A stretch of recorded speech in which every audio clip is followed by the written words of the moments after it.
Diagnoses can be hard to embrace, but you need to look at them as, puzzle pieces. You may have these behaviors, and they can be seen. If you put that puzzle piece of what may be the mental health challenge along with the addiction challenge, that's just giving you more tools, right? And I think there can be, I know for myself, I wanted to deny both. I was in places with both.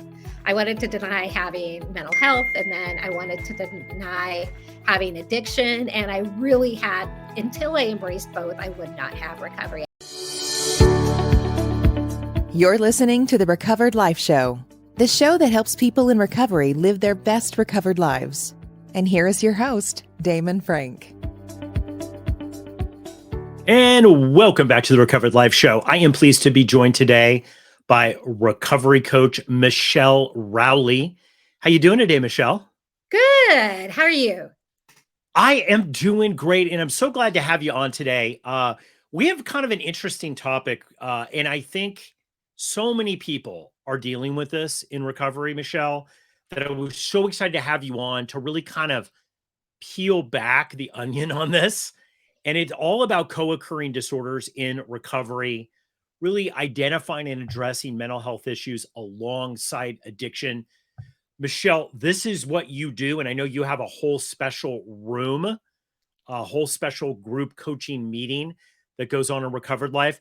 But tell people a little bit about you. You specialize in this, and not only do you specialize in it, this was your story, right? You suffered from this.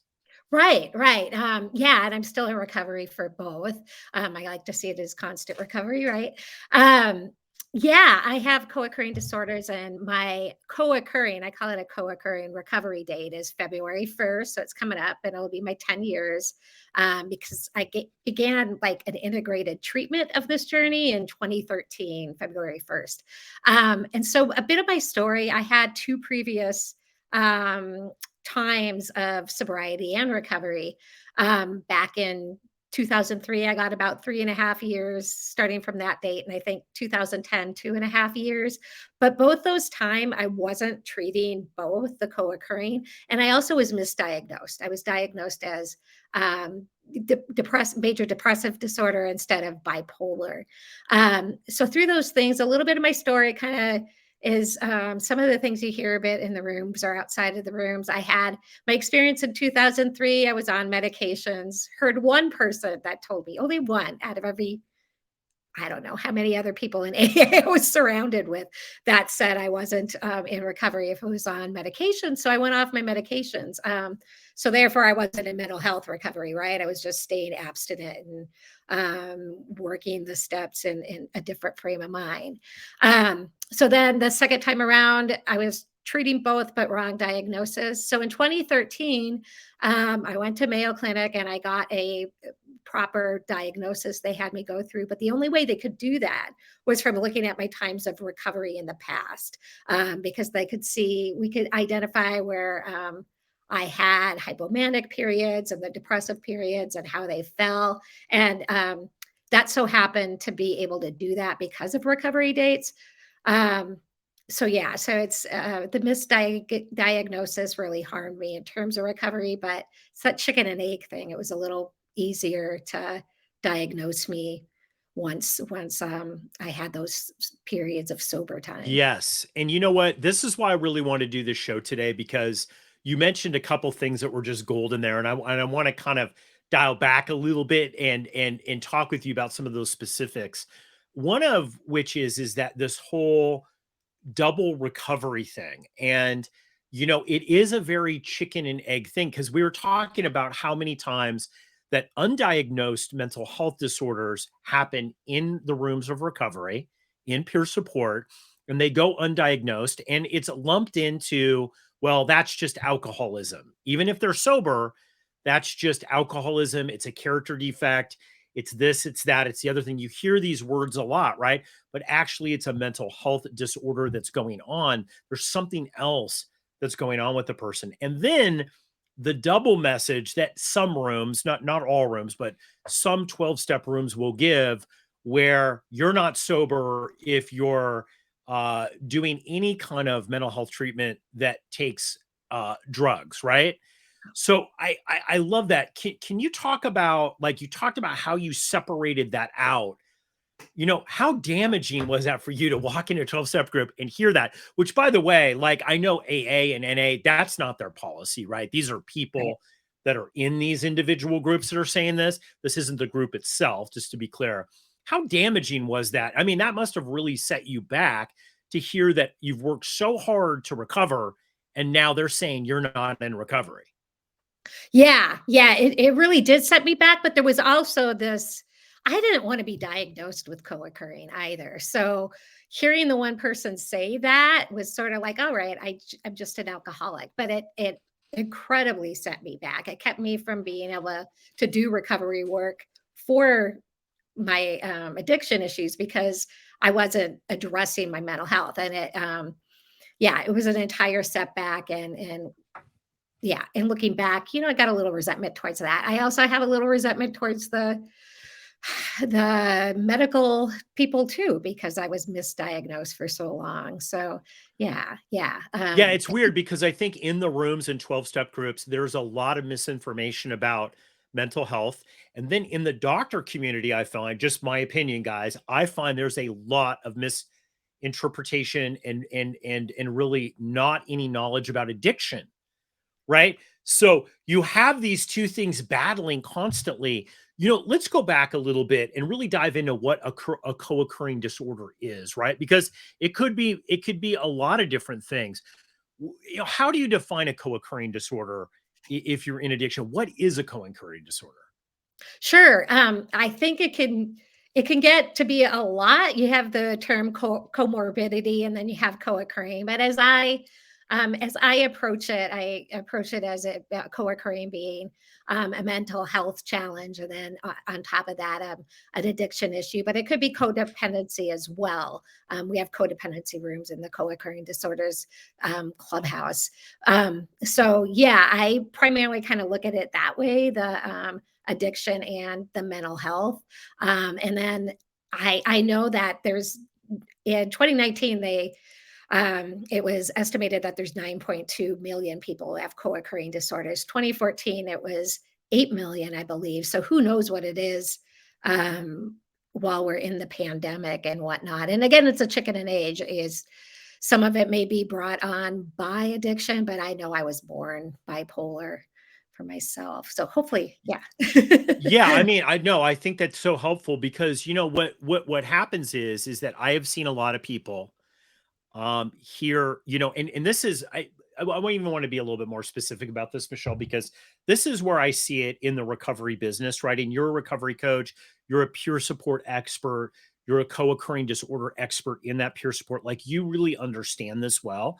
I think, it's the solution for addiction might not be the solution for your mental health disorder, right? Like, it's not going to help bipolar disorder, right? And not all of it. Like, some of it might, but I remember growing up in 12-step groups, right? Being there in 12-step groups with the philosophy that, like, well, this is going to cause anything. If you have anxiety disorder, don't worry about it. The 12 steps are going to help you, or any kind of rehab is going to help you, or addiction recovery is going to help you. I found that not to be the case because I had an underlying anxiety disorder that I was suffering from, that I was told by 12-step people was a character defect. Mhm. It wasn't a character defect, it was an anxiety disorder. And the treatment for addiction to get me sober and to keep me sober was amazing. But honestly, it was hurting me from an anxiety treatment standpoint of view. And it wasn't until then I had to separate to understand it's like, okay, there's two different things going on, and I have to treat these two things differently. Well, yeah, I'm a firm believer in, well, what helped for me was an excuse me, an integrative treatment plan. And so that's I'm gonna take a sip of water real quick. That's excuse me, that's one where I was addressing both. I went into an inpatient treatment, a really good one in 2013 that was co-occurring disorders, and then IOP and an outpatient program that was co-occurring disorders. And in those groups, we're dealing with both. We're dealing with addiction issues and what those triggers are for that. We're dealing with triggers of what are mental health issues and learning about what are and self-advocacy for both, right? It takes a lot of self-advocacy when you have co-occurring disorders. And it was something I was in 2010, when I went into treatment, I was told to treat one and then the other. That doesn't work for me. And I think it doesn't work for so many people. Treating both at the same time is like, I know it's very integral to my recovery, and I would not be a success in that if I didn't treat them both at the same time. I love how you have married the best of both worlds, and just like the medication situation where you came to a point where you just said, okay, I got to let go of what these people say, because my experience and my doctor's experience and, just seeing your life improve, right? After being on that, you had to kind of cut your own path. I love that a little bit. Can you talk about cutting your own path and about being able to piece together a recovery system that really works for you? Sure. Yeah, cutting my own path. I did, and I have. I figure out what I'm just constantly trying to learn. I'm trying to learn more. I have bipolar too. I'm trying to learn more about that. And being mindful of where my moods are. But yeah, it's been cutting my own path in terms. I just like to soak up a lot of things. I soak up a different recovery methods as well. And it really has been just seeing what works for me than trying to go through any certain formula. And I've benefited great from dialectical behavior therapy. I'm also benefit from 12 steps as well. I do a bit of Buddhist recovery. I'm just always like seeking those things. And I guess in that point, it's cutting my own path. But I also, I'm very aware of what my triggers are and where I'm at. Right now, I'm kind of in a bit of a hypomanic state, but I know what that looks like because I have 10 years of being with it. I know, I know what the onset is. I know what the during is. I know what the post is. And so that's just from a lot of self-advocacy and self-acknowledgement, I think, too. I love that. You know what? I think we talk a lot about in Recovered Life about this really being the whole recovery journey being a process of finding ways to be able to live your best recovered life and to be able to grow your self-awareness, right? And the fact that you just know yourself, and that's the great thing. It's just like, yeah, I might be, maybe it's recovery. I might be acting out because I have these triggers, right? Like knowing yourself is really the whole key, I think, to a great recovery. Michelle, when we come back from this quick break, I want you to dive in, because I think what you have here in the co-occurring disorders room and your practice as a recovery and peer support specialist is so key. You've put together some things that really work when you're dealing with co-occurring disorders and recovery. And we come back, I want you to give us all the tips. So when we come back, guys, Michelle's going to give us some insight on tips that really work if you're suffering from co-occurring disorders and addiction. We'll be right back. Are you looking to enhance the quality of your sobriety in the new year? Look no further than Recovered Life's recovery meditation meetings, hosted by Pastor Kevin Klein, a sober coach and recovery-focused meditation teacher with over 25 years of experience. Meditation has the power to be a game changer in your recovery journey, and Kevin's decades of experience makes him the perfect guide to help you find peace and freedom through meditation. Take advantage of this opportunity to commit to a better sobriety in 2023. RSVP now by visiting recoveredlife.us and clicking on Find Your Meeting. See you there.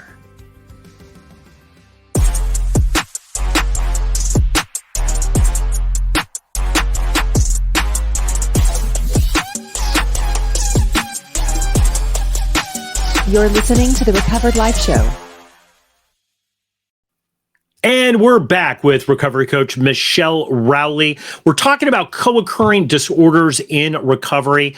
I promised, Michelle, that when we came back, you were going to give some really lightning tips here to help the people that are listening that might be suffering from this or might have a friend that's suffering from this. When you look at co-occurring disorders, Michelle, and you look at addiction treatment, it's just like a plate of spaghetti you're trying to navigate through, right? You've got a really kind of clear path about how to kind of start that journey to start separating everything out and putting together a recovery treatment plan that's going to work for you. Yes, yes. There are a couple different of tools that I've used with in my coaching practice, and I have both.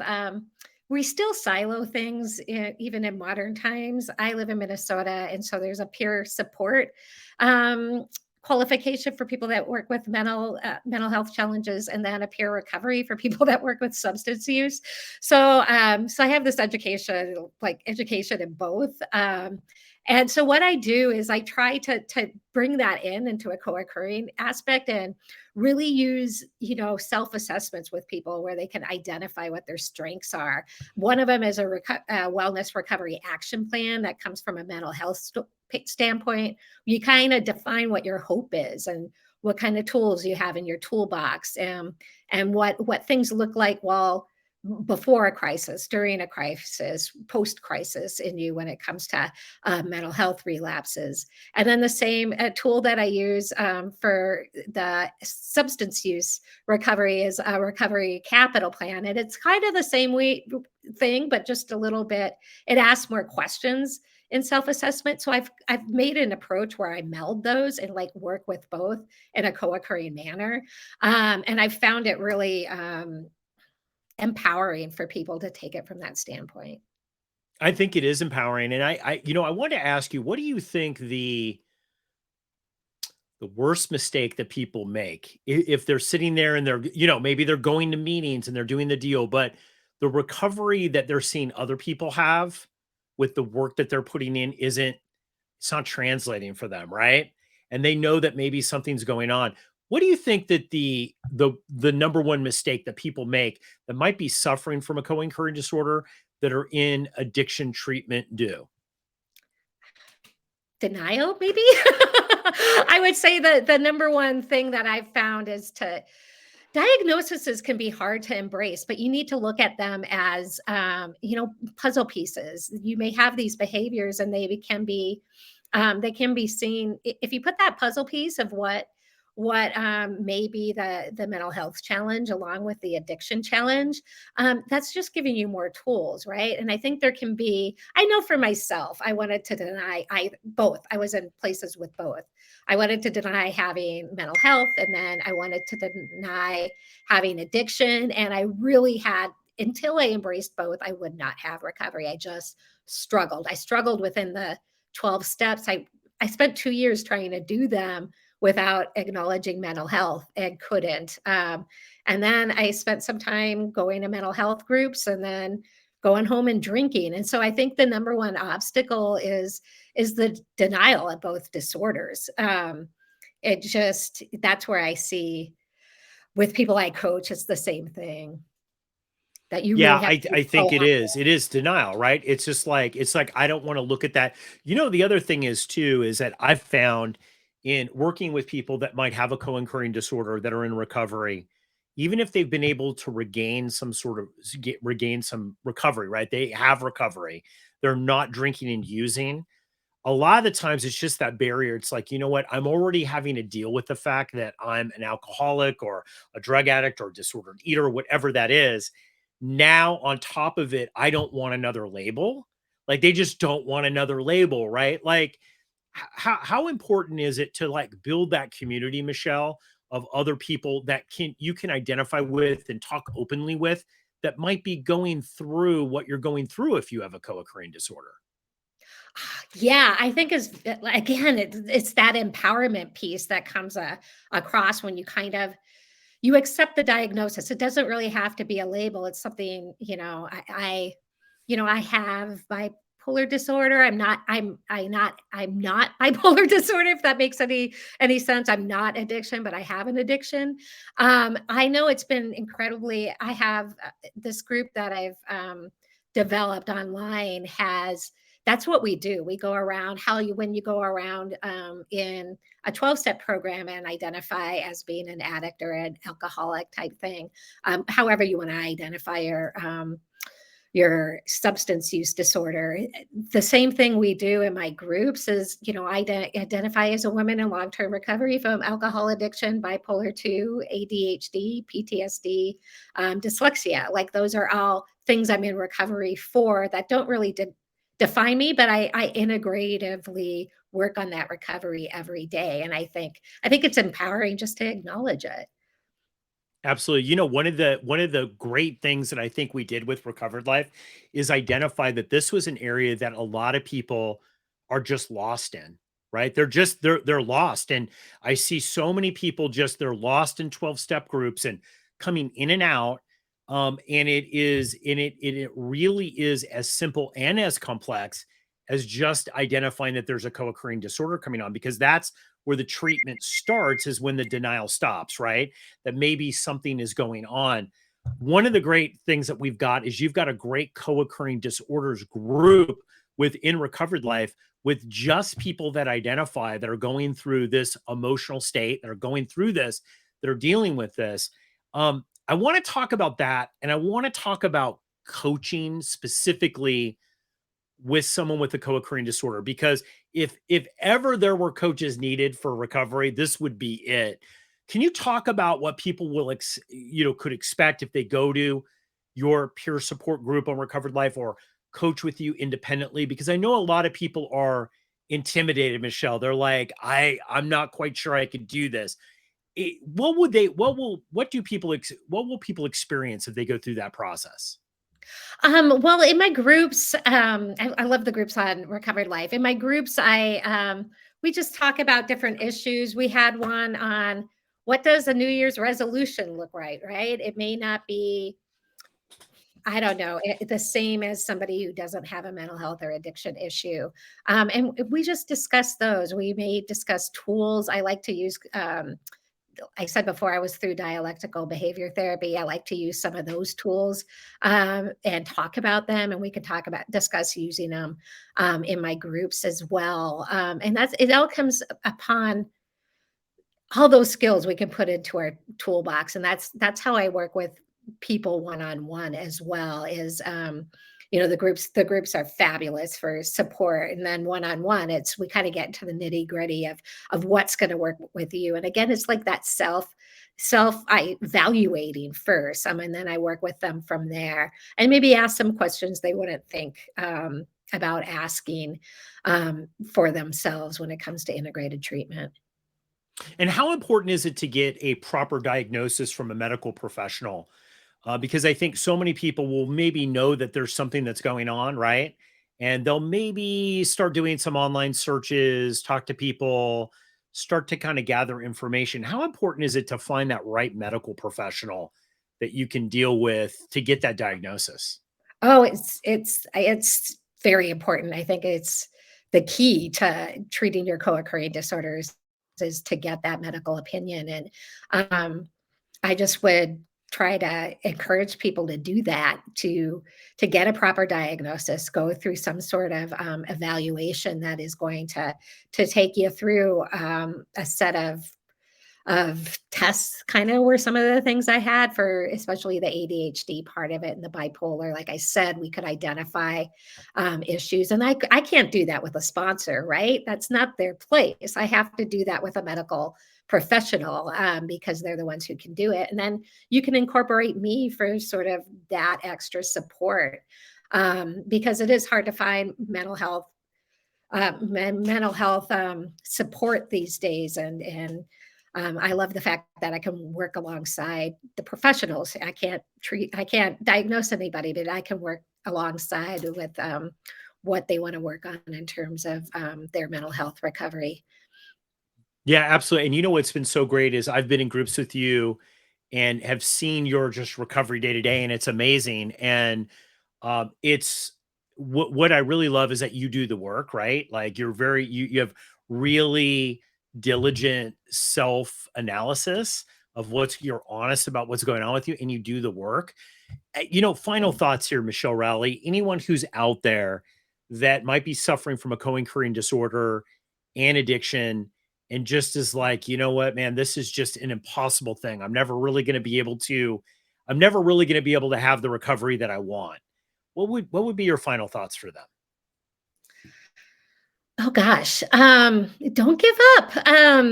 The it's hard to get that co-occurring disorder recovery, but really it just takes tiny steps to do it.